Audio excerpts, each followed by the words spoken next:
இந்த ஒன்று கூடலிலே உங்களுடைய எதிர்பார்ப்பான, இந்த நாட்டு மக்களுடைய எதிர்பார்ப்பான, இந்த நாட்டிலே மக்கள் தலைவனான தேசிய மக்கள் சக்தியின் தலைவர், அதே போன்று இந்த நாட்டிலே உங்கள் அனைவருடைய உள்ளங்களையும் கவர்ந்த ஜனாதிபதி அன்பார்ந்த அனுர தோழன் அவர்களை அழைக்கின்றேன் உங்கள் முன்னுரையாற்றுவதற்காக.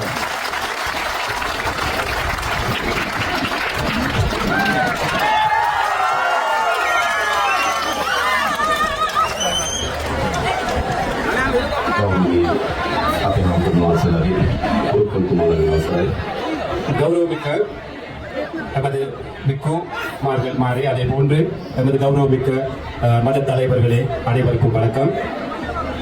මේ අවස්ථාවට සම්බන්ධ වෙලා ඉන්න අපේ ප්‍රවාහන මුතුමා, ඒ වගේම දීවදේ මුතුමා, இந்நேரத்திலே கலந்து கொண்டிருக்கும் எமது அமைச்சர், நெடுஞ்சாலைகள் அமைச்சர், அதே போன்று கடற்தொழில் நீரியல் அமைச்சர், ඒ වගේම පාර්ලිමේන්තු මන්ත්‍රීවරුන් වන අපේ කුමරන් සහෝදරයා, සාම් සහෝදරයා, அதே போன்று பாராளுமன்ற உறுப்பினர்களான குமரன் රජීවන් සහෝදරයා, ராஜீவன் தோழர் அவர்கள், භාවනන්දන් සහෝදරයා, பவானந்தன் தோழர் அவர்கள், ඇතුළු සහභාගී වෙලා ඉන්න අම්මලා තාත්තලා සහෝදර සහෝදරියන් අවසරයි.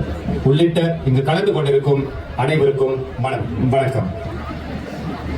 පළමු කොටම තමුන්වහන්සේලා සියලු දෙනාටම අපි ස්තුතිවන්ත වෙනවා. පහුගිය මහා මැතිවරණයේදී මේ යාපනයේ දිස්ත්‍රික්කයේ මේ ප්‍රදේශවල විශාල ජනතාවක් අප කෙරේ විශ්වාසය තබන කල්ලි දුන්නා. முதற்கண் இங்கு கூடியிருக்கும் இந்த மக்களுக்கு, பொதுவாக யாழ்ப்பாணத்தில் இருக்கும் மக்களுக்கு, இந்த கடந்த தேர்தல்களிலே தேசிய மக்கள் சக்தியின் வெற்றிக்காக பாடுபட்டு கஷ்டப்பட்டு எங்களுக்கு ஒத்துழைப்பை வழங்கிய தொடர்பாக அனைத்து மக்களுக்கும் இந்த நேரத்திலே நன்றியை தெரிவித்துக் கொள்கின்றேன். ඒ කන්දය ජාතික ජනබලවේගයේ ආණ්ඩුවක් හදන්න විතරක් ඉවහල් වුණු උපයෝගී ඡන්දයක් නෙවෙයි. அந்த வாக்கு என்பது தேசிய மக்கள் சக்தியின் ஒரு அரசாங்கத்தை அமைப்பதற்காக மட்டும் வழங்கிய ஒரு வாக்கு அல்ல. තමුන්වහන්සේලා ඡන්ද දීලා අපේ මන්ත්‍රීවරු ගණනාව පාර්ලිමේන්තුවට ඇරියා. ඒක අපේ ආණ්ඩුව හදන්න ශක්තියක්. நீங்கள் வாக்களித்து பாராளுமன்ற உறுப்பினர்களை பாராளுமன்றத்திற்கு அனுப்பி ஒரு அரசாங்கத்தை அமைப்பதற்காக ஒத்துழைப்பு வழங்கினீர்கள். அது எமக்கு பெரிய ஒரு சக்தி ஆகியது. හැබැයි ඊට වඩා ලොකුම ශක්තිය තමයි අපේ රටේ ජනතාව එකතු කරන්න තමුන්වහන්සේලා ඡන්ද දුන්නා.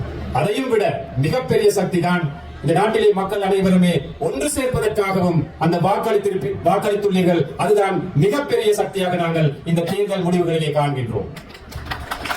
ලංකාවේ පළමු වතාවට ආණ්ඩුවක් හැදුනා. උතුරේ ජනතාවද, දකුණේ ජනතාවද, නැගෙනහිර ජනතාවද, කඳුකරේ ජනතාවද සියලු ජනතාවගේ விசுவாச தினாகத்து ஆண்டுவோம். இலங்கையிலே முதல் தடவையாக ஒரு அரசாங்கம் அமைக்கப்பட்டது. இலங்கையிலே வாழ்கின்ற வடமாகாண மக்கள், தென் மாகாண மக்கள், கிழக்கு, மேற்கு, மலையகம் இவ்வாறான அனைத்து மாகாணங்களையும் பகுதிகளையும் ஒன்று சேர்த்த ஒரு அரசாங்கம் தான் இம்முறை. දශක ගණනාවක් අපේ රටේ මොන වගේ දේශපාලනයක් තිබුණේ?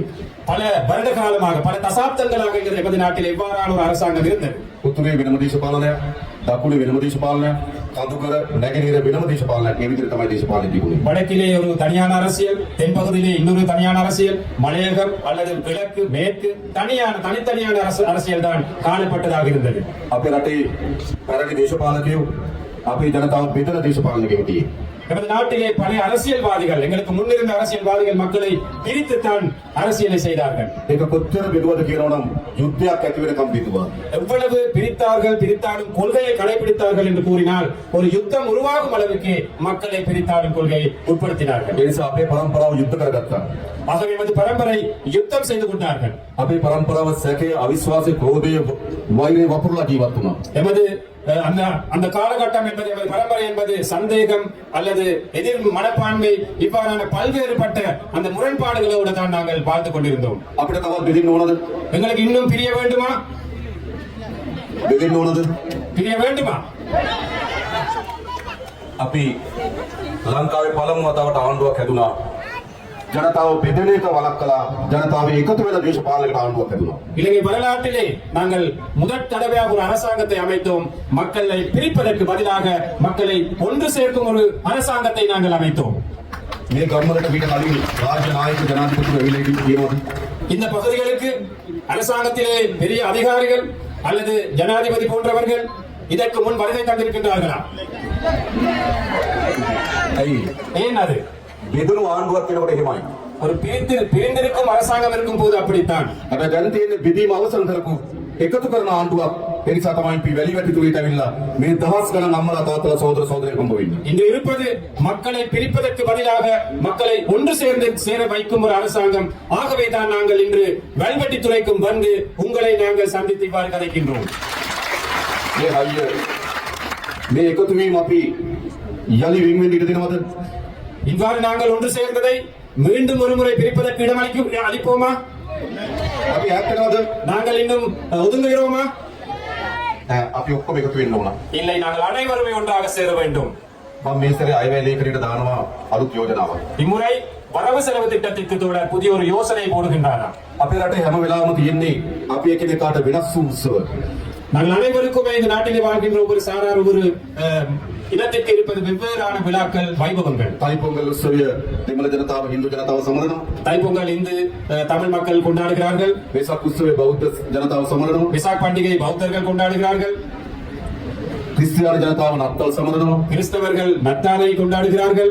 ඉස්ලාම් ජනතාව රාමසාන් සමරනවා. இஸ்லாமியர்கள் ராமசானை கொண்டாடுகிறார்கள். හැබැයි දෙමළ සිංහල මුස්ලිම් බෞද්ධ හින්දු කතෝලික ඉස්ලාම් අපි ඔක්කොම එකතු වෙලා සමරන දිනයක් ඕනේ නැත්නම් අපිට. ஆனால் சிங்களவர், தமிழர், முஸ்லிம் என்ற வேறுபாடு இல்லாமல், பௌத்தம், இந்து, கத்தோலிக்க, இஸ்லாமியர் என்ற வேறுபாடு இல்லாமல் நாங்கள் அனைவருக்குமே ஒன்றாக சேர்ந்து கொண்டாட வேண்டிய ஒரு விழா வேண்டுமா வேணாமா? අපි සැලසුම් කරලා තියෙනවා. අපි සැලසුම් කරලා තියෙන ඔක්තෝබර් මාසයේ මේ සියලු ජන ප්‍රජාවන්ගේ සංස්කෘතීන්, ආහාර රටාව, ජීවන රටාව, ඒ වගේම අඳින පළඳින රටාව මේ ඔක්කොම එකට එකතු කරලා සංගීතය, නාට්‍ය, කවි මේ ඔක්කොම එකතු කරලා ජාතියේ මහා මංගල්‍ය අපි ලෑස්ති කරලා තිබෙනවා. ஆகவே இந்த நாட்டில் இருக்கும் அனைத்து மக்களுடைய ஒன்று சேர்வினால் அக்டோபர் மாதத்திலே, அதாவது இந்த நாட்டின் அனைத்து மக்களுடைய கலாச்சாரம், பண்பாடு, பழக்க வழக்கங்கள், உடை அலங்காரங்கள் அல்லது உணவுப் பொருள் தயாரிப்பு, உணவு கலாச்சாரம் இவை அனைத்தையுமே ஒன்று சேர்த்த ஒரு விழாவை நடத்துவதற்காக நாங்கள் திட்டமிட்டு இருக்கின்றோம். අපි ඈත්ලා හිටියට අපේ දරුවන්ට ඈත්ලා හිටියට நாங்கள் கடந்த காலங்களில் பிரிந்திருந்தாலும் எமது பிள்ளைகளுக்கு அந்த பிரிப்பதற்கான சூழலை நாங்கள் உருவாக்க கூடாது. අපේ පරම්පරාව යුද්ධ කරගත්තට අපේ දරුවන්ගේ පරම්පරාවට යුද්ධ කරගන්න ඉඩ දෙන්නේ නැහැ. எமது பரம்பரை யுத்தம் செய்தாலும் எமது பிள்ளைகளுக்கு ஒரு யுத்தத்தை ஏற்படுத்த நாங்கள் கூடாது. උතුරේ දකුණ නැගිටින සියලු දරුවන් එකට එකතු වෙන රාජ්‍යයක් බවට මේ රාජ්‍ය අපි පත් කරනවා. வடக்கு, தெற்கு, கிழக்கு, மேற்கு என்ற அனைத்து பகுதிகளிலுமே உள்ள பிள்ளைகளை ஒன்று சேர்க்கும் ஒரு தேசிய விழாவாக நாங்கள், தேசிய அரசாங்கத்தின் முடிவுகளாக இதை நாங்கள் முன்னெடுப்போம். ලංකාවේ පළමු වතාවට ආණ්ඩුවක් හැදුනා පොඩි මිනිස්සුන්ගේ ආණ්ඩුවක්. இலங்கை வரலாற்றிலே முதல் தடவையாக சாதாரண மக்களுடைய ஒரு அரசாங்கம் அமைக்கப்பட்டிருக்கின்றது. එහෙම නෙවෙයිද? அப்படி இல்லையா? මීට කලින් ආණ්ඩුව ඇතුලේ ලොකු පවුල් වලින් இதற்கு முன் அரசாங்கங்கள் அமைந்தது பெரிய பணக்கார வர்க்கத்தின் அந்த தேவைக்கேற்ப அவர்கள் தான் தலைவர்கள். තාත්තා අගමැති, අම්මා අගමැති, දුව ජනාධිපති. அப்பா பிரதமர், அம்மா பிரதமர், மகள் ஜனாதிபதி. එහෙමනේ. அப்படித்தானே? අයියා ජනාධිපති, මල්ලි ජනාධිපති. அண்ணாவும் ஜனாதிபதி, தம்பியும் ஜனாதிபதி. මාමා ජනාධිපති, බෑණා ජනාධිපති. மாமா ஜனாதிபதி, மருமகன் ஜனாதிபதி. පහුගිය ජනාධිපති ඡන්දේ උත්සාහ කරා ජනාධිපතිවරුන්ගේ දරුවෝ දෙන්නෙකු ජනාධිපති වෙන්න. கடந்த ஜனாதிபதி தேர்தலிலே உங்களுக்கு தெரியும், 2 ஜனாதிபதிமார்களுடைய மகன்மார்களும் ஜனாதிபதி அந்த தேர்தலிலே போட்டியிட்டார்கள். එහෙමනේ. அப்படித்தானே? ඒකට බලය තිබ්බේ කාගාවද? அப்படி என்றால் அதிகாரம் யாண்ட கையில் இருந்தது? උඩ ඉන්න පවුල් ගාව තමයි බලය அந்த තිබ්බේ. மேல் மட்டத்திலே இருந்த ஒரு வர்க்கத்தின் கையில தான் அதிகாரம் இருந்தது. හැබැයි මේ රටේ ජනතාව ஆனால் இந்த நாட்டிலே மக்கள் පහුගිය ජනාධිපති ඡන්දේ තීන්දුවක් ගත්තා. கடந்த ஜனாதிபதி தேர்தலில் ஒரு முடிவெடுத்தார்கள். උඩ පවුල් වලින් மேல்மட்ட அந்த வர்க்கத்தில் இருந்து බලය පහළ පවුල් අතර මාරු කරන්න. அந்த அதிகாரத்தை சாதாரண மக்களிட கையிலே வழங்க வேண்டும் என்று. හොඳ නැද්ද? நல்லவா கெட்டதா? මල්ල. දැන් අපිට තියෙන මොකද්ද? இப்போ எங்கள் முன் இருக்கும் දැන් හදලා තියෙනවා පොඩි මිනිස්සුන්ගේ ආණ්ඩුවක්. இப்போ எமக்கு முன் சாதாரண மக்களுடைய ஒரு அரசாங்கம் இருக்கின்றது. අපේ රාමලිංගම් සහෝදරලා, எமது ராமலிங்கம் தோழர், අපේ කුමරන් සහෝදරලා, எமது குமரன் தோழர், අපේ සහෝදරවරු எமது அனைத்து தோழர்கள் මේ කිසි කෙනෙක් පවුල් වලින් බලය ආපු අය නෙවෙයි. இவர்கள் யாருமே குடும்பத்தில் வாழையடியாக அதிகாரத்திற்கு வந்தவர்கள் அல்ல. සාමාන්‍ය මිනිස්සුන්ගේ දරුවෝ. சாதாரண மக்களுடைய பிள்ளைகள். මේ ප්‍රදේශයේ අපි විශාල වැඩ කොටසක් වැඩ කරගෙන இந்த பகுதியிலே நிறைய வேலைகள் செய்கின்றோம். මේ රැස්වීම ලෑස්ති කරන්න විශාල වෙනසක් කරපු இந்த கூட்டத்தை ஏற்பாடு செய்வதற்கு கூட அதிகளவாக பாடுபட்ட අපේ රූපන් සහෝදරය எமது ரூபன் தோழர் සාමාන්‍ය මිනිස්සු අපි. சாதாரண மக்கள் நாங்கள். එහෙනම් දැන් ආණ්ඩුවක් ඇතුළත තියෙන මොනවගේ ආණ්ඩුවක්? ஆகவே ஒரு அரசாங்கம் அமைந்திருக்கின்றது. எவ்வாறான அரசாங்கம்? අපේ ආණ්ඩුව. எமது அரசாங்கம். එහෙම නේද? அப்படி இல்லையா? මේක කාගේ ආණ්ඩුවද? இது யாருடைய அரசாங்கம்? අපේ ආණ්ඩුව. எமது අපි அரசாங்கம். ඔක්කොගේම ආණ්ඩුව. எமது அனைத்து மக்களுடைய அரசாங்கம். එහෙනම් අපිට අභියෝග කීපයක් තියෙනවා. ஆகவே எங்களுக்கு நிறைய சவால்களும் இருக்கின்றன. පළමු කොට මේ ග්‍රාමීය ජනතාවගේ දුප්පත් භාවය නැති කරන්න ඕන. முதலாவதாக இந்த கிராமிய வறுமையை நாங்கள் ஒழித்து கட்ட வேண்டும். එහෙම නේද? அப்படித்தானே? හොඳ නිවාසක් නැහැ. சிறப்பான ஒரு வீடு இல்லை, ආදාය මාර්ග නැහැ. வருமான வழி இல்லை, පානීය ජලය නැහැ. குடிநீர் இல்லை, ගමට එන්න ඕන පාරක් නැහැ. வீட்டுக்கு வர்றதுக்கான கிராமத்துக்கு வர்றதுக்கான பாதை இல்லை, හොඳ පාසලක් නැහැ. பிள்ளைக்கு நல்ல ஒரு ஸ்கூல் இல்லை, දීවර රස්සාව කරන්න විදියක් வீட்டுப்படி නැහැ. கடற்தொழில் செய்ய முடியவில்லை. විශාල බැටකන ජනතාවක්. எந்த பக்கத்திலும் நமக்கு கஷ்டங்களே இருக்கின்றன. අපේ ආණ්ඩුව நமது அரசாங்கம் අපි ඔක්කොම එකතු වෙලා හදාගත්තු ආණ්ඩුව. நாங்கள் அனைவரும் ஒன்று சேர்ந்து அமைத்த அரசாங்கம். ක්‍රමානුකූල පියවරින් පියවර படிப்படியாக මේ ප්‍රශ්න ඔක්කොම විසඳන්න ලෑස්ති අපි. இந்த அனைத்து பிரச்சனைகளும் தீர்க்க தயாராக இருக்கின்றோம். හොඳද? நல்லவா? අපි ඉස්සරලම මේ අස්සසම දෙන ජනතාවගේ දීමනාව අපි වෙන් කරා. நாங்கள் ஏற்கனவே இந்த நலன்புரி கொடுப்பனவு அஸ்வசும கொடுப்பனவு கொடுப்பதை நாங்கள் நீடித்து அந்த அளவை கூட்டி இருக்கின்றோம். අපේ දුප්පත් අම්මා තාත්තගේ දරුවට ඉස්කෝලේ යන්න පාසල් පොත්පත් මිලදී ගන්න විදියක් නැහැ. எங்களோட வறுமைக்குட்பட்ட பெற்றோர்களுக்கு தனது பிள்ளையை பாடசாலைக்கு அனுப்புவதற்கு அந்த பாடசாலை உபகரணங்களை பெற்றுக்கொள்ள முடியாமல் இருந்தது. අපි අස්සසම ලබන සියලු පවුල දරුවන්ට රුපියල් 6000 පාසල් පොත් පකරන இந்த මිලදී. அஸ்வசும கொடுப்பனவை பெற்றுக்கொள்ளும் பெற்றோர்களுக்கு அந்த பிள்ளைகளுக்கு வழங்குவதற்காக 6000 ரூபாய் நிதி ஒதுக்கணும் பாடசாலை உபகரணங்களை பெற்றுக்கொள்வதற்காக. ඒ විතරක් නෙවෙයි දැන් අපි තීන්දුවක් ගත්තා. ළමයි 300ට වඩා අඩු සියලු පාසල් වල දරුවන්ට රුපියල් 6000ක දීමනාවක් දෙන්න පාසල් පොත් මිලදී ගන්න. அதே போன்று நாங்கள் இன்னொரு முடிவெடுத்திருக்கின்றோம். 300க்கு குறைந்த பிள்ளைகள் படிக்கும் பாடசாலைகளிலே அந்த அனைத்து பிள்ளைகளுக்கும் 6000 ரூபாய் கொடுப்பனவு பாடசாலை உபகரணங்கள் பெற்றுக் கொள்வதற்காக வழங்குவோம் என்று. ඇයි අපි එහෙම කරන්නේ? ஏன் நாங்கள் அப்படி செய்கின்றோம்? මේ ගම්වල දුප්පත් භාවය ඉවත් කරන්න නම් දරුවන්ට හොඳට උගන්වන්න ඕන. இந்த கிராமங்களிலே இந்த பகுதிகளிலே வறுமையை ஒழித்து கட்ட வேண்டுமானால் பிள்ளைகளுக்கு நாங்கள் சிறப்பான கல்வியை கொடுக்க வேண்டும், வழங்க வேண்டும். ඒ නිසා තමුන්නාසලා මහන්සියට දරුවන්ට උගන්වන්න. ஆகவே நீங்களும் உங்கள் பிள்ளைகளுக்கு படிப்பிப்பதற்காக ஒத்துழையுங்கள், செயல்படுங்கள். දුප්පත් භාවයෙන් අපි මිදමු දරුවන්ට උගන්වමු. வறுமையிலிருந்து நாங்கள் மீளுவோம், பிள்ளைகளை படிக்க வைப்போம். අපි තීන්දුවක් කරන් තියෙනවා සියලු පාසල් වල ගුරු පුරපාඩු ඉවත් කරලා විශේෂයෙන්ම මේ අවුරුද්දේ අපි අලුතෙන් ගුරුවරු මතව ගන්නවා පුරපාඩු වලට. அதே போன்று நாங்கள் இன்னொரு முடிவு எடுத்திருக்கின்றோம். அனைத்து பாடசாலைகளிலும் ஆசிரியர் பற்றாக்குறை நிவர்த்தி செய்து புதிய ஆசிரியர்களை நாங்கள் நியமனம் வழங்கி பெற்றுக்கொண்டு சிறப்பான இந்த கல்வியை முன்னுக்கு கொண்டு போவதற்காக. අපේ දිසාපතිතුමා ඉන්නවා ඒක දන්නවා. ගුරු විගේ තියෙන පාසල් අපිට කියන්න අපි ගුරුවරු එවන්නම්. நமது மாவட்ட செயலாளர் இருக்கின்றார் இங்கே. நீங்கள் கூறுங்கள் ஆசிரியர் பற்றாக்குறை உள்ள பாடசாலைகள் எங்கே இருக்கின்றன என்று நாங்கள் ஆசிரியர்களை நாங்கள் அனுப்புகின்றோம். ඒ විතරක් නෙවෙයි අපි යාපනයේ පුස්තකාලය තවත් දියුණු කරන්න ඕන. அதே போன்று எமது யாழ் நூலக சாலை இன்னும் நாங்கள் அபிவிருத்தி செய்ய வேண்டும். ඒ සඳහාත් මේතර ඇවැලේකින් අපි සල්ලි වින් කරනවා. அதற்காகவும் நாங்கள் இந்த வரவு செலவு திட்டத்திலே நிதி ஒதுக்கீடு செய்கின்றோம். ගම්වල අපිට යන්න තියෙන හොඳම පාර අධ්‍යාපනය. ஆகவே இந்த கிராமத்திலே நமக்கு இருக்கின்ற சிறப்பான வழிதான் இந்த கல்வியை நாங்கள் மேம்படுத்த வேண்டும். අපි ළමුන් 250ට අඩු සියලු පාසල් වල දරුවන්ට සපත්තු ගන්න රුපියල් 3000ක් දෙනවා. 250 மாணவர்களுக்கு குறைவாக உள்ள அனைத்து பாடசாலைகளிலும் படிக்கும் மாணவர்களுக்கு சப்பாத்துக்களை வாங்குவதற்காக 3000 ரூபாய் காசு நாங்கள் ஒதுக்குகின்றோம். අර පාසල් වලින් ආහාර දෙන ළමයිට එක වේලකට දුන්න රුපියල් 60යි. ඒක අපි 100 දක්වා වැඩි කරනවා. பாடசாலையிலே உணவு வழங்கிய பாடசாலையில் உங்களுக்கு தெரியும் 60 ரூபாய் மட்டும்தான் ஒரு பிள்ளைக்கு ஒதுக்கப்பட்டிருந்தது. அந்த 60 ரூபாவை 100 ரூபாய் வரை நாங்கள் அந்த அளவை அதிகரிக்கின்றோம். චීන රජය අපිට එකතු වෙලා තියෙනවා සියලු දරුවන්ට නොමිලේ ලබන අවුරුද්දට ඇතුළත ලබා දෙන්න. சீன அரசாங்கம் ஒத்துக்கொண்டிருக்கின்றார்கள். இந்த வருடத்திலே வழங்கியதை போன்று அடுத்த வருடத்திலும் பாடசாலை சீருடைகளை இலவசமாக வழங்குவதற்கு. ඒ නිසා අපි වැඩිම වෙහෙස දරන දරුවන්ට උගන්වන්න. ஆகவே நாங்களும் மிகவும் கஷ்டப்படுகின்றோம் பிள்ளைகளின் கல்வி தரத்தை உயர்த்துவதற்காக. ලෑස්තිද දරුවන්ට උගන්වන්න. நீங்கள் தயாரா பிள்ளைகளை படிப்பிப்பதற்கு? අපි සහාය දෙන්නවා. நாங்கள் ஆதரவு கொடுக்கின்றோம். ඒ විතරක් නෙවෙයි දරුවන්ට අපි රස්සා දෙන්නත් ඕන.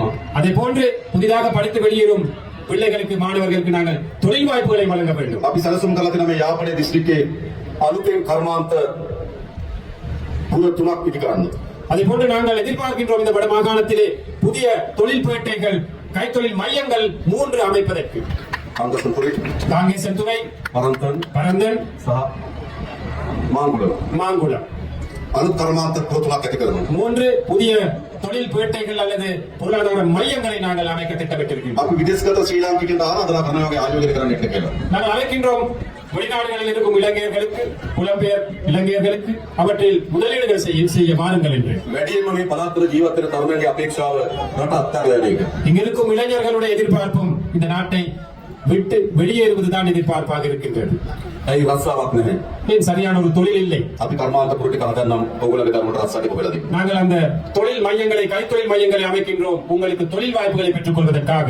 ඒ වගේම මේ අවුරුද්දේ අපි රජයේ පුරපාඩු පුරවන්න බලාපොරොත්තු වෙනවා. அதே போன்று இந்த வருடத்தில் நாங்கள் அரசு துறையில் இருக்கும் வெற்றிடங்களை நிரப்புவதற்கும் எதிர்பார்க்கின்றோம். විශේෂයෙන්ම අපි අපේ පොලිසිය වල විශාල හිගයක් තියෙනවා දෙමළ භාෂාව කතා කරන අය. நமது போலீஸ் துறை எடுத்துக்கொண்டால் காவல்துறை எடுத்துக்கொண்டால் மிகப்பெரிய வெற்றிடம் ஒன்று இருக்கின்றது. தமிழர்கள் அந்த போலீஸ் துறையிலே குறைவாகத்தான் இருக்கின்றார்கள். අපි මේ අවුරුද්දේ පොලිසියට අලුතෙන් 2000ක් පදව ගන්න බලාපොරොත්තු වෙනවා. දෙමළ තරුණයන්ට අපි ආරාධනා කරනවා පොලිසියට බැඳෙන්න කියලා. நாங்கள் எதிர்பார்க்கின்றோம் கிட்டத்தட்ட 2000 பேர் போலீஸ் துறைக்கு இணைத்துக் கொள்வதற்காக நாங்கள் இங்கிருக்கும் தமிழ் இளைஞர்களை நாங்கள் அழைக்கின்றோம். போலீஸ் துறையிலே நாங்கள் இணைந்து செயல்படுவோம் என்று. මොකද ලෑස්තිද? நீங்கள் தயாரா පොලිසියට බැඳෙන්න? போலீஸில் இணைவதற்கு? ඒ මොකද පොලිසිය හරි වැදගත් කාර්යයක් කරනවා අපේ ගම්වල ආරක්ෂාවට සාමයට විශාල වැඩ කොටසක් කරනවා. ஏனென்றால் போலீஸ் துறை எடுத்துக்கொண்டால் நமது கிராமங்களில் அமைதியை பாதுகாப்பதற்காக பெரிய ஒரு சேவை செய்கின்றார்கள். ඒකට මේ භාෂාව කතා කරන නිලධාරීන් අවශ්‍යයි. அதற்கு அந்த மொழியிலே அந்த கிராமத்தில் வாழும் மக்களிடம் மொழியில் கதைக்கும் அந்த அதிகாரிகள் தேவை. ඒ වගේම මේ පළාත්වල වේගයෙන් මත්ද්‍රව්‍ය පැතිරවී යනවා. அதே போன்று எங்களுக்கு தெரியும் இந்த பகுதிகளில் கூட பாரிய அளவிலே போதை வஸ்து இந்த பாவனை அந்த விஸ்தரிப்பு நடந்து கொண்டிருக்கின்றது. අපේ තරුණ පරම්පරාව විශාල මත්ද්‍රව්‍යවලට පොදු වෙමින් තිබෙනවා. நமது இளம் சமுதாயம் இந்த போதை வஸ்துக்கு பெருமளவாக அடிமைப்பட்டு வருகிறார்கள். අපි මේක නතර කරන්න තාමත් ශක්තිමත් වැඩ පිළිවෙලක් හදලා තියෙනවා. இதை நிறுத்துவதற்காக நாங்கள் பெரும் சக்தி வாய்ந்த ஒரு திட்டத்தை நாங்கள் முன்னெடுத்து வருகின்றோம். අර ඔයගොල්ලන්ගේ සහයත් අවශ්‍යයි. ஆனால் அதற்கு உங்களுடைய ஒத்துழைப்பும் எங்களுக்கு தேவைப்படுகின்றது. අපි එකතු වෙලා මේ මත්ද්‍රව්‍ය පුරම් කරමු. நாங்கள் ஒன்றிணைந்து இந்த போதை வஸ்து பிரச்சனையை தோற்கடிப்போம். ඒ වගේම අපි දන්නවා විශාල ඉඩම් ගැටලුවක් තියෙනවා මේ යාපනයේ ජීවත් වෙන ජනතාවට. அதே போன்று இந்த யாழ் மாவட்டம் அல்லது வடமாகாணத்தை எடுத்துக்கொண்டால் காணி பிரச்சனை என்பது பெரிய ஒரு பிரச்சனையாக இருக்கின்றது. අපේ ප්‍රතිපත්තිය எமது கொள்கை ජනතාවගේ ඉඩම් ජනතාවට ලබා දිය යුතුයි. எமது கொள்கை வந்து மக்களுடைய காணியை மக்களுக்கு வழங்க வேண்டும் என்பது. ආරක්ෂාවට සංවර්ධනයට ආණ්ඩුවට ඉඩම් පවරා ගැනීමේ අයිතිය තියෙනවා. பாதுகாப்புக்கு அபிவிருத்திக்கு காணியை எடுத்துக்கொள்ளும் உரிமை அரசாங்கத்துக்கு இருக்கின்றது. ඒත් බොරුවට ඉඩම් තියාගෙන ඉන්න බෑ. ஆனாலும் பொய்யுக்கு காணியை அரசு தரப்பிலே வைத்துக் கொள்வது தவறு. අපි දන්නවා තාමත් පවුල් විශාල 1500කට ආසන්න ප්‍රමාණයක්. නේද? 1500කට වැඩි ප්‍රමාණයක් තාමත් අවතන් කඳුරවල ඉන්නවා. உங்களுக்கு தெரியும் இன்னமும் கிட்டத்தட்ட 1500 குடும்பங்கள் இன்னமும் அகதி முகாம்களில் அல்லது இடம்பெயர் முகாம்களிலே வாழ்கின்றார்கள். நபர்கள் மன்னிக்கவும். ඒ නිසා ඒගොල්ලන්ට අපි ඉක්මනින්ම තමන්ගේ වාසස්ථාන ලබා දෙන්න කටයුතු කරනවා. ஆகவே அவர்களுக்கும் நிரந்தரமான வீட்டு வசதிகளை செய்து கொடுப்பதற்காக நாங்கள் முடிவெடுத்திருக்கின்றோம். අපි ඉඩම් ගැටලුව විසඳනවා. நாங்கள் காணி பிரச்சனையை தீர்க்கின்றோம். විතරක් නෙවෙයි ගම්වල அது மட்டுமல்ல கிராம மட்டத்திலே විශාල ලෙස පාරවල් කඩාවැටලා තියෙන්නේ. நிறைய பாதைகள் போக இயலாத ஒரு நிலையில் இருக்கின்றன. ගම්වතුන් නිසා හානි වුණා. வெள்ளப்பெருக்கு பிரச்சனை இருக்கின்றது. කාලයක් තිස්සේ නඩත්තු නොකරපු නිසා හානි වෙලා நீண்ட நாட்களாக அந்த பாதையை பராமரிக்கவில்லை. අපි අද දිස්ත්‍රික් සංවර්ධන කමිටුව ගැලෙව්වා. நாங்கள் இன்று மாவட்ட அபிவிருத்தி குழு கூட்டத்தை கூட்டினோம். ඒදී අපි මාර්ග සංවර්ධන අදාළ නිලධාරීන්ගෙන් ඇහුවා කීයක් වුණද පාරවල් හදන්න මේ අවුරුද්දේ හදන්න පුළුවන් දාන කියන්න. ඒකට අපි සල්ලි වෙන් කරලා දෙනවා. அந்த கூட்டத்திலே கேட்டிருக்கின்றார் எவ்வளவு நிதி தேவை அந்த பாதைகளை புனரமைப்பதற்கு புதிதாக அமைப்பதற்கு எவ்வளவு நிதி தேவை அந்த நிதியை இந்த வருடத்திலே வரவு செலவு திட்டத்திலே வழங்குவோம் என்று தோழர் வாக்குறுதி அளிக்கின்றார். අපි පාරවල් ටික හදන්න ඕන. அந்த பாதைகளை அமைக்க வேண்டும். උඩ පානිය වතුර දෙන්න ඕන. சிறப்பான குடிநீர் வசதியை கொடுக்க வேண்டும். ඒව තමයි ජනතාවගේ ප්‍රශ්න. அவைதான் மக்களுடைய பிரச்சனைகள். අපි ආණ්ඩුවක් හදලා තියෙන මොකටද? நாங்கள் ஒரு அரசாங்கத்தை அமைத்திருக்கின்றோம். எதற்காக? ජනතාවගේ ප්‍රශ්න විසඳන්න ආණ්ඩුවක්. மக்களுடைய பிரச்சனைகளை தீர்ப்பதற்கான அரசாங்கம். ජනතාවගේ ආණ්ඩුවක් மக்களுடைய அரசாங்கம் අපි හදලා තියෙනවා. நாங்கள் அமைத்திருக்கின்றோம். අපි දන්නවා දැන් කාලාන්තරයක් තිස්සේ எங்களுக்கு தெரியும் நீண்ட நாட்களாக මේ උතුරු මුහුද இந்த வடமாகாண இந்த கடற்பரப்பு විශාල දීවර ගැටලුවක් තියෙනවා. பெரும்பான்மையான மீன்பிடி கடற்தொழில்களுடைய பிரச்சனைகள் காணப்படுகின்றன. අපේ දීවර ජනතාවගේ විශාල ලෙස බැට කනවා. எமது மீனவர்கள் அதில் கவலைப்படுகின்றார்கள், கஷ்டப்படுகின்றார்கள். මුහුදේ තියෙන පරිසර පද්ධතිය පවා විනාශයට ලක් වෙනවා. அந்த கடல் அடியில் உள்ள அந்த நிலைகள் கூட சுற்றுச்சூழல் கூட அழிவடைந்து வருகிறது. අපේ දීවරයට මුහුදියට බැරි තත්ත්වයක් ඇති වෙලා තිබෙනවා. எமது மீனவர்களுக்கு கடற்தொழிலுக்கு போக இயலாத ஒரு நிலை இருக்கின்றது. මේ ප්‍රශ්නේ විසඳන්න ඕන. அந்த பிரச்சனையை தீர்க்க வேண்டும். අපි ඉන්දියානු රජයට කීප අවස්ථාවකදී සාකච්ඡා කරා. நாங்கள் இந்திய அரசாங்கத்திடம் பல தடவைகள் பேச்சுவார்த்தை நடத்தினோம். නාවික හමුදාවන්ට අපි ආරක්ෂාව තහවුරු කරන්න කියලා නියෝග දුන්නා. கடற்படைக்கு எமது கடற்பரப்பிலே பாதுகாப்பை பலப்படுத்த வேண்டும் என்ற அந்த கட்டளை நாங்கள் விட்டிருக்கின்றோம். පියවරෙන් පියවර படிப்படியாக ක්‍රමානුකූලව படிப்படியாக මේ දීවරයන් මුහුණ දී තිබෙන ගැටලුව අපි විසඳන්න කටයුතු කරනවා. இந்த கடற்தொழிலாளர்கள் மீனவர்கள் கொடுக்கும் பிரச்சனைகளை நாங்கள் தீர்ப்போம். මේ මුහුණ තමුන්නාන්සේලාගේ මුහුණ இந்த கடற்பரப்பு என்பது உங்களுடைய கடல். මාළු වලට අල්ලන්න අයිති තියෙන තමුන්නාන්සේලාට மீன் பிடிக்கும் உரிமை இருப்பது உங்களுக்கு. ඒ අයිතිය අපිට තහවුරු කරන්න ඕන. அந்த உரிமையை நாங்கள் உறுதிப்படுத்த வேண்டும். ඒ සඳහා අපිට කාලයක් තියෙනවා. அதற்கு சில காலங்கள் எங்களுக்கு வழங்குங்கள். හැබැයි විසඳන්න ඕනේ ප්‍රශ්නේ. கட்டாயமாக நாங்கள் அதை தீர்க்க வேண்டிய ஒரு பிரச்சனை. අපේ දීවර ජනතාව බයෙන් நமது மீனவர்கள் பயந்து මුහුණ යන්නේ නැතුව கடலுக்கு செல்லாமல் මුළු මාළු සම්පතම විනාශ කරමින් ஒட்டுமொத்த மீன் வளத்தையும் அழித்த வண்ணம் නීති විරෝධී ටෝලර් යාත්‍ර උපයෝග කරගනිමින් சட்டவிரோதமான ட்ரோலர்களை பயன்படுத்தி මේ කරන විනාශය නතර කළ යුතුයි. இந்த அழிவை நிப்பாட்ட வேண்டும். கட்டாயமாக නතර කරන්න ඕනේ නැද්ද? நிப்பாட்ட வேண்டாமா? අපි ඒක කරනවා. நாங்கள் அதை செய்ய வேண்டும். අපි ඒ සඳහා වැඩ කටයුතු කරගෙන ඉන්නවා. அதற்காக நாங்கள் செயல்பட்டுக் கொண்டிருக்கின்றோம். මොකද මේක අපේ මුහුණ අපි වන්දනා. இது எங்களுடைய மக்கள், எமது கடற்பரப்பு. එන්න ප්‍රශ්නයක් විසඳීම සඳහා උපරිම උත්සාහය දරනවා. ஆகவே பிரச்சனைகள் தீர்ப்பதற்காக நாங்கள் முழுமூச்சாக செயல்படுவோம். ඒ වගේම පහුගිය ප්‍රතිවරණයේදී அதே போன்று கடந்த தேர்தலிலே ජනතාවගේ විශාල වමනාවක් තිබුණා. மக்களுடைய மிகப்பெரிய ஒரு எதிர்பார்ப்பாக இருந்தது. අපේ රටේ මේ දේශපාලන සංස්කෘතිය වෙනස් කරන්න. நமது நாட்டிலே இந்த அரசியல் கலாச்சாரத்தை மாற்றி அமைக்க வேண்டும் என்று. අපේ රටේ දේශපාලන තිබුණේ நமது நாட்டில் அரசியல் இருந்தது. මහජනයාට වඩා උඩින් ඉන්න දේශපාලකයෝ. மக்களை விட மேலாக இருக்கும் அரசியல் தான் நமது நாட்டிலே காணப்பட்டது. මහජනයාට සමීප දේශපාලනයක් නෙවෙයි. மக்களுடைய நெருக்கம் கொண்டு இருக்கவில்லை. නායකයෝ ඉන්නේ ජනතාවට වඩා උඩින්. தலைவர்கள் இருப்பது மக்களை விட மேலாக. මහජනයාගේ ධන විශාල ප්‍රමාණයක් පාලක නාස්ති කරනවා. உங்களுடைய மறைப்பணத்தை அதிகாரிகள் எவ்வளவு வீணாக்கினார்கள். විශාල ප්‍රමාණයක් හොරකම් කරනවා. அதிகளவானதை களவெடுத்தார்கள், திருடினார்கள். අපි ඒක නතර කරපු ආණ්ඩුවක්. அதை நிறுத்திய அரசாங்கம் ஒன்று எமது அரசாங்கம் என்பது. මේ කල්පකම්පුවේ හදලා තියෙනවනේ ජනාධිපති මණ්ඩලය. பெல்லடித்துறை அல்லது காங்கேசன் துறையிலையும் இருக்குதானே ஜனாதிபதி மாளிகை ஒன்று. දැකලා තියෙනවනේ. கண்டிருக்கிறீங்களா? மையத்தில். මයිලේ ප්‍රදේශයේ තියෙනවා. ඔව්. මෙහෙට ජනාධිපති මණ්ඩලයක් ඕනද? எங்க ஜனாதிபதி மாளிகையோட தேவையா? මට නම් එපා. தோழருக்கு வேணாமா? ඔයගොල්ලන්ට ඕනද? உங்களுக்கு வேணுமா? வேண்டாம். මට එපා. தோழருக்கு வேண்டாமா அது? අපි අද දිසාපතිතුමාට ආණ්ඩුකාරතුමාට කිව්වා ඒකට ගැළපෙන ව්‍යාපෘතියක් හොයලා දෙන්න. අපි ඒකට ජනාධිපති මණ්ඩලෙ දෙන්න. இன்று மாவட்ட செயலாளருக்கும் அதே போன்று ஆளுநர் அவர்களுக்கும் கூறினாராம், அந்த மாளிகை தொடர்பாக எதிர்காலத்தில் அதை எப்படி பராமரிப்பதற்கான உரிய திட்டம் ஒன்று அமையுங்கள், அதற்கு ஆதரவு அளிக்கிறோம் என்று. හොඳද? நல்லமா? ඒක යුනිවර්සිටි එකක් දාන්න හොඳයි නේද? අපි ඒක කරමු. அதுல பல்கலைக்கழகம் ஒன்று போட வேண்டுமா இருந்தா அதுக்கு சப்போர்ட் பண்றோம். සංස්කෘතික මධ්‍යස්ථානයක් දාන්න ඕන නම් ඒක කරමු. கலாச்சார ஒரு மண்டபமாக அமைக்க வேண்டும் என்று அதற்கு ஆதரவு தெரிவிக்கிறோம். හොඳයිද? நல்லமா? මේ විතරක් නෙවෙයි නුවරඑළිය මාලිගයටත් අපි ඒක කරමු. இங்கு மட்டுமல்ல, நுவரெலியாவிலும் இருக்கு, அதற்கும் அப்படித்தான் செய்வோம். අනුරාධපුරයකටත් ඒක කරමු. அனுராதபுரத்தில் இருக்கும், அதற்கும் அப்படித்தான் செய்வோம். මයංගණයකටත් ඒක කරමු. மையாங்கனில் இருக்கு ஒன்று, அதற்கும் அப்படித்தான் செய்வோம். කතරගමකටත් ඒක කරමු. கதிர்காமத்தில் இருக்கு, அதற்கும் அப்படித்தான் செய்வோம். මේ හැමතැනම ජනාධිපති මන්දිරය. அனைத்து இடங்களிலுமே ஜனாதிபதி மாளிகைகள். අප අවතාර කියලා ෆිල්ම් එකක් තිබ්බා නේද? அவதார் என்ற ஒரு படம் இருந்துச்சு, பாத்தீங்களா? අවතාර කමලාශමීගේ අවතාර. அவதார். දසවතාර. தசாவதார். ඒ වගේ තමයි එක එක ස්වරූපයෙන් ඉන්න එක එක මාලිගා. தசாவதாரம் மாதிரி என்ன? ஒவ்வொரு மாளிகைகளும் ஒவ்வொரு விதமாக இருக்கிறது தான் அதுகளை அமைச்சது. අපි ඒක වෙනස් කරනවා. அதை நாங்கள் மாற்றி அமைப்போம். හොඳයි. நல்லதா? ඇයි ஏனது? මහජනයාගෙන් මෙච්චර නායක නාස්ති කරන්න හොඳද? மக்களுடைய பணத்தை வீணாக்க கூடாது இந்த தலைவர்கள். මහජනයාගේ ධනය නායක මෙච්චර වියදම් කරන්න හොඳ නෑ. மக்களுடைய பணத்தை இந்த அரசியல் தலைவர்கள் இவ்வாறு செலவழிக்க கூடாது. අපි දුප්පත් රටක්. நாங்கள் வறுமைக்குட்பட்ட ஒரு நாடு, ජනතාවත් දුප්පත්. மக்களும் வறுமைக்குட்பட்டவர்கள். නායකයා தலைவர் දසවතාර. தசாவதாரம். හොඳද? நல்லது. ඒ දේශපාලන වෙනස් වෙන්න ඕනේ නැද්ද? அந்த அரசியல் மாறுபடுமா வேணாமா? අන්න ඒ දේශපාලන අපි වෙනස් කරලා තියෙනවා. அந்த அரசியலை நாங்கள் மாற்றிருக்கின்றோம். මේ දේශපාලන තමයි අපේ රටට ඕන. இந்த அரசியல் தான் நமக்கு தேவைப்படுவது. ඒ නිසා අපේ රට ගොඩනැගීමේ දිශාවට අපි පය තබලා තියෙනවා.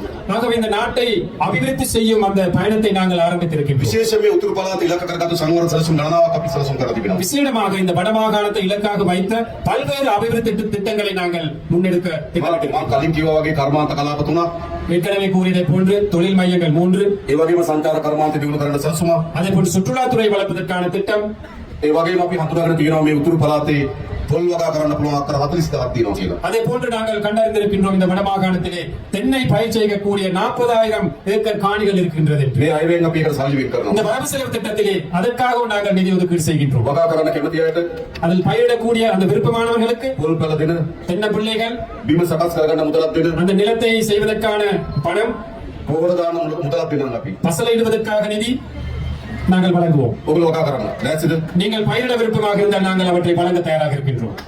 වගා කරන්න ඕන. தென்னை பயிர் செய்ய நாங்கள் අපි முன்வருவோம். ඔක්කොම එකතු වෙලා රට හදන්න ඕන. நாங்கள் அனைவருமே ஒன்றிணைந்து இந்த நாட்டை கட்டியெழுப்ப வேண்டும். මම දන්නවා මේ උතුරු පළාතේ ජනතාව எனக்கு தெரியும் இந்த வடமாகாணத்திலே உள்ள மக்கள், විශාල සුකුස් කර්මාන්තර වේසන ජනතාවක්. கணிசமான மக்கள் விவசாயத்துறையில் ஈடுபடுகின்றார்கள். හැබැයි නිසි විලක් නැහැ. ஆனால் சரியான விலை இல்லை, නිසි සලස්මක් නැහැ. சரியான ஒரு திட்டம் ஒன்று இல்லை. එන ගොවි ජනතාවල මූණ දීකින ගැටලුවට අපි විසඳුම් හොයන්න. அவ்வாறு விவசாயிகள் கொடுத்திருக்கும் பிரச்சனைகளுக்கும் நாங்கள் தீர்வு வழங்குவோம். මේ වන විටත් අපි පොහොර සානාද රුපියල් 25000ක් දක්වා වැඩි කරා. ஏற்கனவே நாங்கள் பசலை மானியத்தை 25,000 ரூபாய் வரை நாங்கள் அதிகரித்தோம். අපිට ඕන ජනතාවගේ ජීවිත උසස් කරන්න. நமக்கு தேவை சாதாரண மக்களுடைய வாழ்க்கை தரத்தை உயர்த்த வேண்டும். ගොඩක් අපි මේ ගැටුම් පිටිපස්සේ තියෙන්නේ. நாம் முகம் கொடுக்கும் கணிசமான பிரச்சனைகளுக்கு பின்னால் இருப்பது, ගොඩක් මේ යුද්ධ පිටිපස්සේ තියෙන්නේ. கணிசமான இந்த யுத்தங்களுக்கு பின்னால் இருப்பது ආර්ථික ප්‍රශ්නයක් තියෙන වැඩිපුර. பொருளாதார பிரச்சனை தான் கூடிய பாகம் இருக்கின்றது. එතන මේ ආර්ථික ප්‍රශ්නට අපි උත්තර හොයන්න ඕන. ஆகவே இந்த பொருளாதார துறை வளர்க்கும் அந்த பிரச்சனைகளுக்கு தீர்வு காண வேண்டும். ඒකට අපි සලසුම් හදලා තියෙනවා. அதற்கு நாங்கள் திட்டங்களை அமைத்திருக்கின்றோம். ඒ වගේම භාෂාව. அதே போன்று மொழி உரிமை. අපි ප්‍රධාන වශයෙන් සිංහල දෙමළ භාෂාව කතා කරන ජන කණ්ඩායම් දෙකක් ඉන්නවා. பிரதானமாக இந்த நாட்டிலே தமிழ் சிங்களம் என்ற மொழிகளை கலைக்கும் மக்கள் இருக்கின்றோம். ඒ හැම පුරවැසියෙකුටම அந்த அனைத்து பிரஜைகளுக்கும் තමන්ගේ භාෂාවේ රාජ්‍යත් එක්ක ගනුදෙනු කරන දින අයිතිය හදන්න ඕන. தனது தாய்மொழியிலே அரசாங்கத்துடன் தொடர்பு கொள்ளும் அந்த உரிமையை ஏற்படுத்த வேண்டும். තමන්ගේ භාෂාවේ පොලිසියට ගිහලා පැමිණිල්ල කරන අවස්ථාව තියෙන්න ඕන. தனது தாய்மொழியிலே போலீசுக்கு போய் ஒரு முறைப்பாட்டை செய்வதற்கான உரிமை இருக்க வேண்டும். ඒ නිසා මේ භාෂාවෙන් ඇති වී තිබෙන අසමානතාවය පිළිසඳිය යුතුයි. ஆகவே இந்த மொழி ரீதியாக இந்த பிரிவினை நாங்கள் இல்லாதொழித்து ஒழிக்க வேண்டும். ඒ නිසා තමයි මම කලින් කිව්ව ඔබගේ දරුවන් පොලිසියට බඳින්න. ஆகவேதான் முதல்ல சொன்ன தோழர், உங்களுடைய இந்த இளம் சக்திகள் போலீஸ் துறையில் ஈடுபடுங்கள். ඊළඟ රජයේ රස්සාවලට ගන්නකොට ඔබගේ දරුවන් ඒවට බැඳින්න.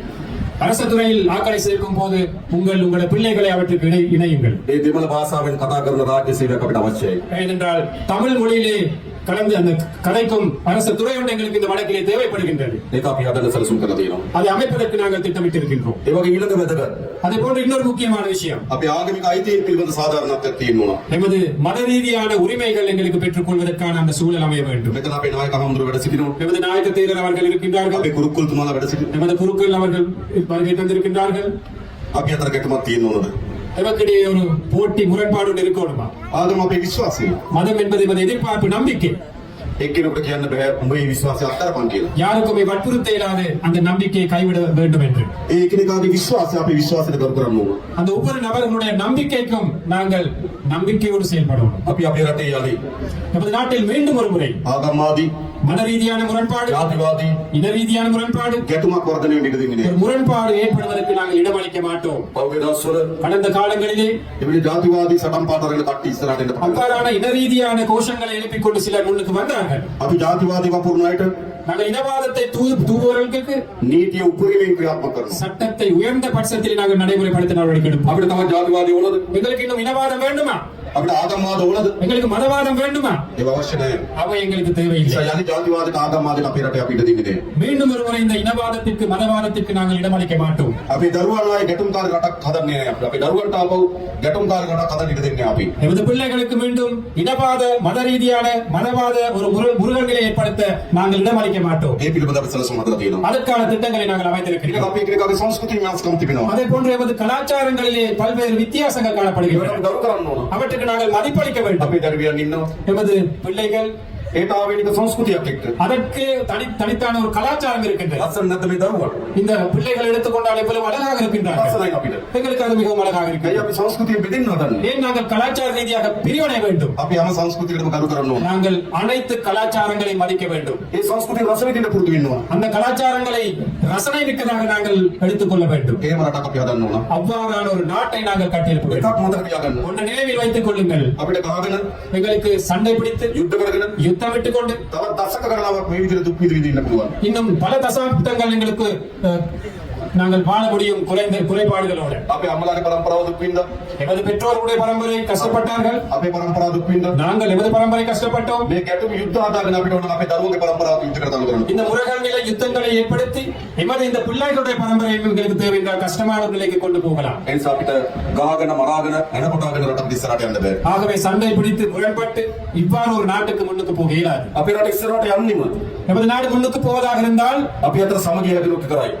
எமக்கிடையே ஒற்றுமை அமைதி இருக்க ඒ வேண்டும். නිසා අපි ආණ්ඩුව ஆகவே எமது அரசாங்கம் විශ්වාසතම වේසක් දරනවා. மிக பெருளவாக நாங்கள் கஷ்டப்படுகின்றோம், செயல்படுகின்றோம். අපි අතර සමගිය හදන්න. நமக்கிடையே ஒற்றுமை ஏற்படுவதற்காக நாங்கள் මේ සමගිය සඳහා හොඳම ධෛර්යය දුන්නේ ඔයගොල්ලෝ. அந்த ஒற்றுமைக்காக மிகப்பெரிய சக்தியை துணிச்சலை கொடுத்தது நீங்கள்.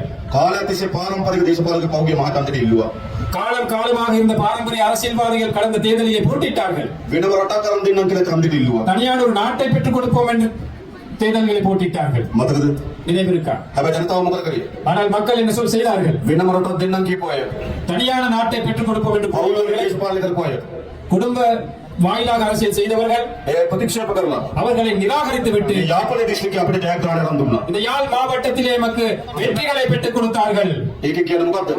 இதன் செய்தி என்ன? இதனால் கூறுவது என்ன? ජනතාව කැමති එකතු වෙන්න. மக்கள் அனைவருமே ஒன்றாக சேர்ந்து வாழ வேண்டும். ජනතාව ගාව ජාතිවාදී නේ. மக்கள் மத்தியிலே இனவாதம் இல்லை. ජනතාව ගාව ආගම්වාදී නේ. மக்கள் மத்தியிலே மதவாதம் இல்லை. හැබැයි දේශපාලක ගාව තියෙනවා. ஆனால் அரசியல்வாதிகள் மத்தியில் இருக்கின்றது அந்த அனைத்தும். ඕකයි ප්‍රශ්නේ උනේ. அதுதான் பிரச்சனையாக இருந்தது. උතුරේ දකුණේ வடக்கிலும் தெற்கிலும் දේශපාලකයන්ගේ පැවැත්ම උනේ ජාතිවාදී. அரசியல்வாதிகள் இருப்பாக காணப்பட்டது இனவாதம். දැනුත් නැවත දකුණේ හිසෝසුලන උත්සාහ කරනවා. மீண்டும் தென்பகுதியில் இனவாதம் தலை தூக்க சில செயற்பாடுகள் போகின்றன. දේශපාලකයන්ට ජාතිවාදී ඕන.